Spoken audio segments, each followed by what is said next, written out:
I have a long family history of military service. My parents claim that they can date back to the Revolutionary War, where there's been someone from my lineage in the U.S. military.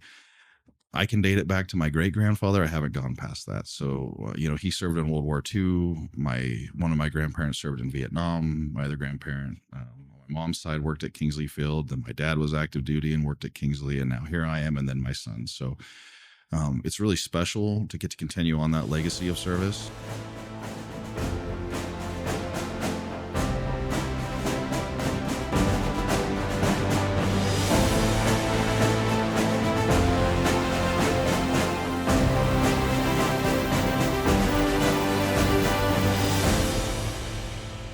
Welcome to Shaping the Basin. I am here with Senior Master Sergeant Ryan Manfull. Did I get it right? Oh, that's correct. Yeah. All right. Thank you for joining us.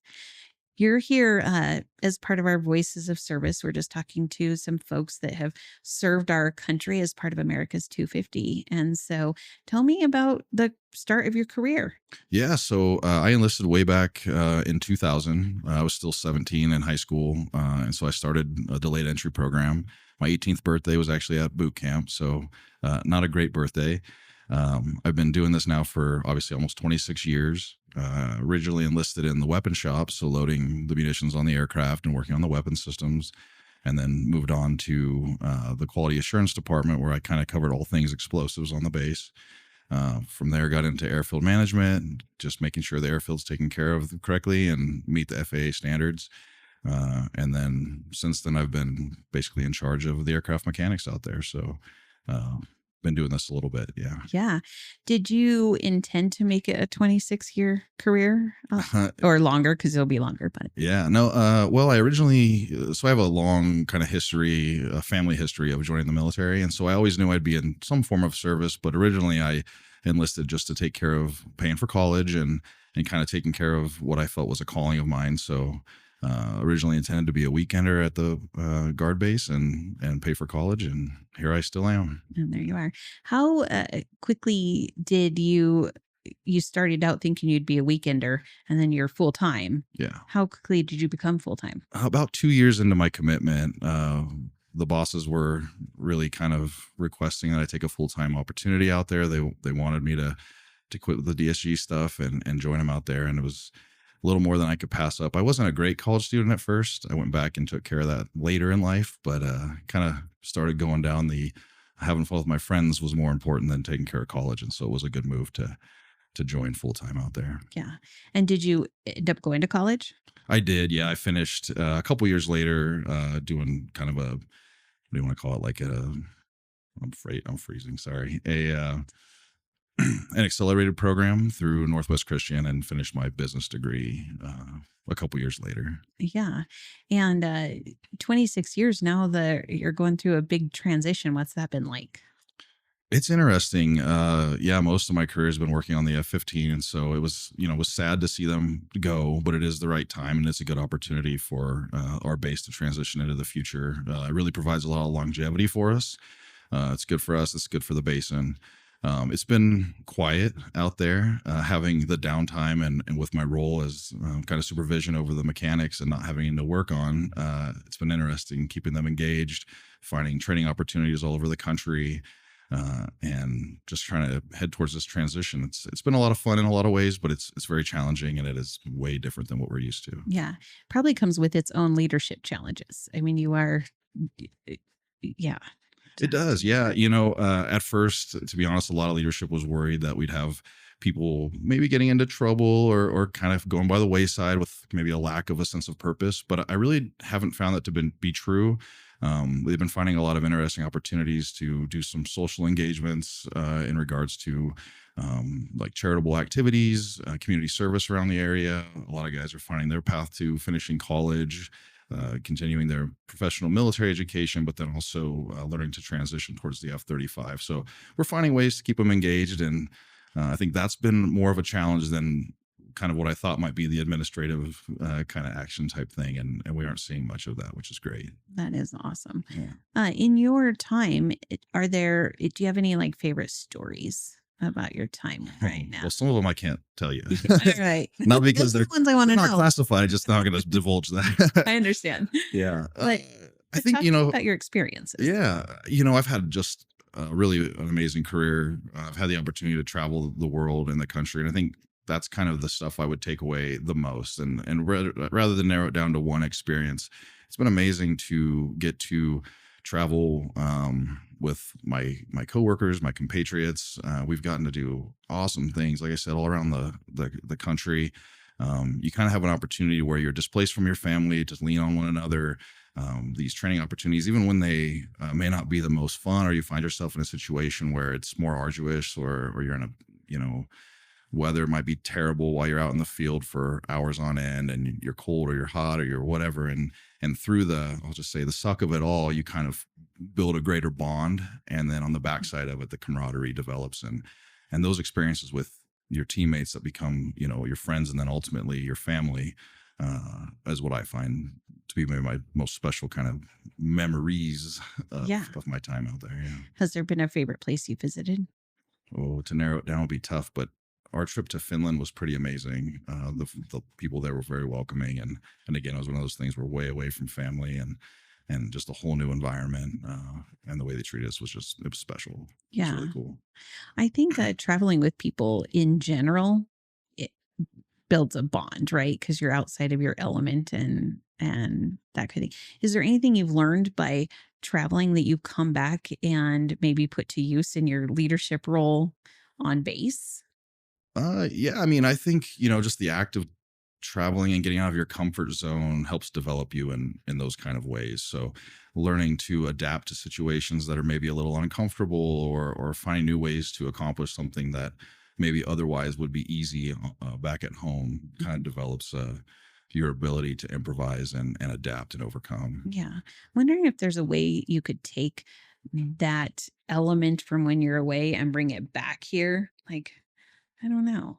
Is there a way to Yeah. put that to use here in Klamath? Yeah, I think there have been times when we've had to improvise. We had, not that long ago, we had an issue with our ramp space, and we had to quickly improvise so we wouldn't lose our flying windows, our training opportunities. And so we worked with the city to use part of their airfield. We brought temporary facilities over there. We acted like we're in one of those temporary locations. For us, it's called a TDY, a temporary duty. We named it Afghanistan, and we moved out there and we built our own shade. And it was in the heat of the summer, but we were able to adapt and use some of those tools we have from our travel opportunities to improvise locally. Yeah. Hmm. Very neat. Are you from Klamath? Largely. So I was an active duty brat. Okay. I was born in Minot. We traveled all around, lived in Okinawa, Japan, and then down at Beale Air Force Base in California. And then my dad actually retired out of Kingsley Field. And so I was raised here for most of my life. And he was part of the reason I joined out at Kingsley. Yeah. Yeah. Have you ever wanted to go away? Like, did you ever want to leave Klamath? Uh, yeah, I will. I think I've got a few years left to my retirement. My wife's not from here, so we are more than likely, when I hit that retirement age, looking at, possibly going somewhere else, and seeing what other opportunities are out there, just to kind of expand our horizons. Mhm. What made you pick the Air National Guard? Well, I'm intelligent, so I didn't join the Marines. I don't know if I can say that here. You can say it. Yeah. No. So in reality, I think it was, my father was in the Air Force, really, and most of my family has been either in the Navy or the Air Force. So it was one of the two of those for me, as I was kind of narrowing it down. And then being hometown, not really knowing what I wanted to do much, so far in the long term, Kingsley Field made a lot of sense. I went locally to OIT for my college time frame, so it was, I guess, what I knew, and it was here. But I'm Mhm. glad I made that choice. Are there things about military service that a civilian might be surprised about?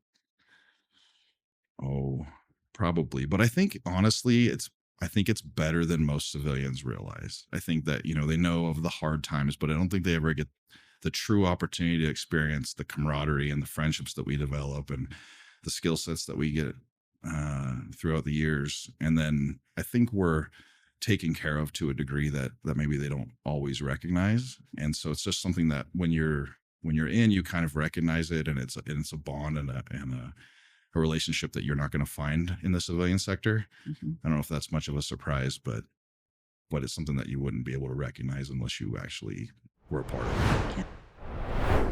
It's easy to get lost. Don't know which path to take, what to post. In the social media jungle, video is king.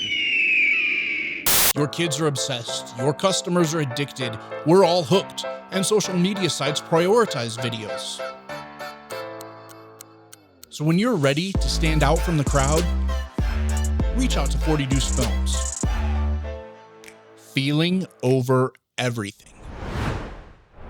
I had a friend that served out there for a long time, and I remember him telling me that he had served in a couple different branches, which always surprises me. Yeah. We've had actually a couple of veterans on here, and they've had that experience. I think in my mind, I always thought like whatever you started at, that's what you were gonna end as. Like if you were always Well, he saw the yeah. saw the light, I think. And I think that's probably true. But he told me that he thought the things you learned in the Air Force or the Air National Guard translated to civilian life Mm, more afterwards okay. when he went on. Do you feel like that's I think that could do you make a feel lot like of sense to me. They spend a lot of time in trying to develop us, from the educational perspective, and then also through like leadership opportunities, and they really do kind of take care of our well-being, and then that sense of personal development. So yeah, I mean, I think that makes a lot of sense that they're well taken care of. And to be honest, I didn't realize that maybe that was a unique thing for us. I kind of just assumed that we were in the business of developing, through military service. So, Mhm. so I learned something today. Yeah, I don't know if that's true. That's just always stuck with Yeah. me. And he had the experience of two different. And then we had like Rich Schuster on Oh yeah. a while back, and he talked about developing the total airman, and Yeah. it's just something that's kind of stuck with me. Do you have children? I do. I have two boys. My oldest is 19. He recently joined out at Kingsley Field and followed exactly what I'm doing. Uh, He's using it to pay for school for now, and he seems to love it. He did basic training last year and just finished his first year at OIT I guess last week. mhm. And then my youngest is 16. He goes to Henley High School, and he's an avid swimmer, and so I spend a lot of my free time watching him in the pool Yeah, and traveling him around all over the state. So that's funny. That was going to be my question was, would you, if your kids came to you, would you tell them this is a great career move? yeah, it's kind of I guess it's a funny story. My wife and I were sitting down with a financial planner, and we were starting to determine kind of what the best course of action was to help him navigate school, and what we could do to support him in that. And literally the guy said, sleep on it. We'll get back on Monday and we'll decide if you're going to sign with this company and figure it all out. And that day, the new signing bonuses dropped. I came home and I told my wife, I was like, I wasn't really going to lead him down this path yet. I wanted him to make his own determination. I said, but I'm doing these numbers and I can't see how this isn't the right thing for him. Mhm. And then I kind of laid it all out there. You've got these several options, but here's what the Guard's offering right now, and then shared my experiences with him, and then also help him to understand that it's not just for what you get out of this or pay for college, and what service truly means, and what's expected of you, and how your perspective needs to be, that of what you give and not just what you get. And so yeah, so I did. I led him down the path, and then he loves it, and I think it's great. And That's awesome. yeah. That's fun. Uh, is he in the same group as you? Does he do? So he is in the maintenance field. I'm in charge of about 3 of the shops in maintenance out there, and he works for one that isn't under me. So so it isn't truly nepotism. Uh, He's in a different organization. He works on the fuel systems out there, and he's excited to touch the new aircraft, like we all are. So Yeah, that's yeah. exciting. You touched on something that I want to go back to when you were talking about him. You were talking about what it means to serve. I want to talk about that a little bit. We've talked about some of the jobs that you do, Yeah. but talk to me about the service part of it. Yeah. I think, like I said, I have a long family history of military service. My parents claim that they can date back to the Revolutionary War, where there's been someone from my lineage in the U.S. military.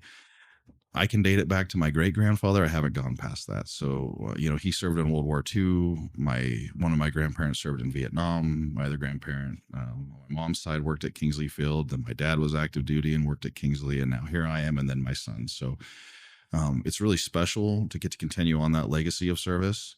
And then, service for me, and I could probably speak for my family. It means, giving back. This country is something special, and it's something that needs to be protected and cherished. And I think having the opportunity to build a life while still helping to protect, the thing that I value probably the most, it's up there. Yeah. It's special. Yeah. I know my experience working with the folks out at Kingsley Field is that a lot of them don't just stop with serving out there. They also serve in our community. And I think that makes our community really unique. Yeah. Do you- Yeah, I do. So, well, I was growing up with my kids being so involved in sports. I kind of took on all of it. I coached everything you can think of. I was on the Little League board for a while as the vice president. And then through kind of using them as, I guess, my jump off point to give back to especially the kids in the community. And now with his swim team, I'm trying to help them do some fundraising activities and try and help design outfits or uniforms for them. And so, yeah, I've continued to give back largely to the kind of the sports community in this town for sure. Growing up, did your kids do a lot of volunteering? Did you encourage them to be involved in things? Did you volunteer them to do things? No, I never really pushed them to it. I guess I couldn't honestly name anything that they kind of volunteered for other than, their unique interests and kind of how to help those develop and benefit. So if they were in sports, they would help with the fundraising stuff or things like that. I don't recall necessarily pushing them towards, charity work and things like that. But That makes sense. yeah. When you think about the things that you've learned, especially from a leadership standpoint out at Kingsley, what are some of the things that you think civilians could learn Hey, from your military service? I think sometimes, and I did so after I'll just a little backstory. After I finished my bachelor's degree, I did quit my full-time job and I stayed a weekender out there for about a year. I became a real estate loan officer in 2008, right before the market crashed. So it was a painful learning experience, but it was kind of a reality check for me on what the civilian sector was like and how harsh it can be and how cutthroat. I think sometimes from my perspective, the civilian sector focuses a little too hard on the bottom line, and I understand why. But we are very much people first, and I think that as you develop as a leader, if you are willing to treat it more as an act of service, put yourself last in a lot of ways, make your priority taking care of the people, you get a workforce that will do anything for you. They'll move mountains. You can ask them to do the worst things at the worst times, and they're going to do it. And they won't always love it, but they will take care of you and they'll take care of the organization. And I think from my experiences, the civilian sector can be quite the opposite. Yeah. When you say people first, obviously use the example of put yourself last, but Mhm. how do you do people first in reality? It's a prioritization thing. So, I'll work longer hours than they do. I get there before they do. I leave after they do. I won't take anything from them ever I will only give to them. So I find opportunities for them that I won't take for myself. I have every ability to do that within my authority, and I won't. For me, it's all about them knowing that they're cared for, and then when I have to ask them to do the hard thing, then they know that I'm doing it because it's what has to be done, and they're going to be taken care of on the backside of it. Yeah. I think that's a great advice. And I've seen that out there, and it kind of goes in line with some of the interviews that we've done and the things that I know about Kingsley out there. So Well, it's good. It's not just me, I guess. No, I love that. I love the way that you put that. We talk a lot with the businesses that we represent about how do you retain, how do you attract talent, Yeah. how do you keep people, and sometimes we get focused on are we paying top dollar, but I like to push people and say obviously wages do matter, Sure. but I think there's other things that you could do to make people feel valued and Yeah, and I've read, and for what it's worth, there's a quote out there that I like, and it's people don't quit jobs, people quit managers. Hmm. And I think that holds true even in the military. I mean, it's our guys can leave. It's a volunteer service, Yeah. but the happier we keep them, the harder they work for us. And it's a good trade-off. Yeah, I think that's true. I really appreciate your time today and you being willing to come in and talk to us Yeah. about your service and your experience out there. Yeah, it's been fun, and I'm not going to break your streak. So yeah, it's been fun. I appreciate you having me on, and hopefully, hopefully it was enjoyable for you It too. was Yeah. enjoyable. I have some questions I've been asking all of our military guys during this, and one of them is, what does patriotism mean to you? Okay. Yeah, I mean, patriotism for me is, I mean, in simple terms, it's the belief that your country is greater than all other countries. I think we could back that with some data in a lot of ways, but I think patriotism for me is that belief that America is special, and that it's something to be protected, and then your willingness to do what it takes when you're asked to make sure that this is something that is passed on to future generations, so that they get the opportunities that we've been afforded in our lives. Yeah. What makes America worth protecting? I mean, it's the freedom. Nowhere in the world do you see the ability to change your position in life, change your class, do your calling, find your way forward. The support that you have, I think, from kind of just the way the country was designed, with our freedom to choose. Um, I think it's just something special. I think it's unprecedented on this planet, and I think it's a hard thing that could ever, to be replicated. And so it's unique, and it's in what it offers us. Yeah, absolutely. Uh, as America turns 250, what is something you hope we remember? Can you repeat that? America's getting ready to turn 250 Mhm. years old.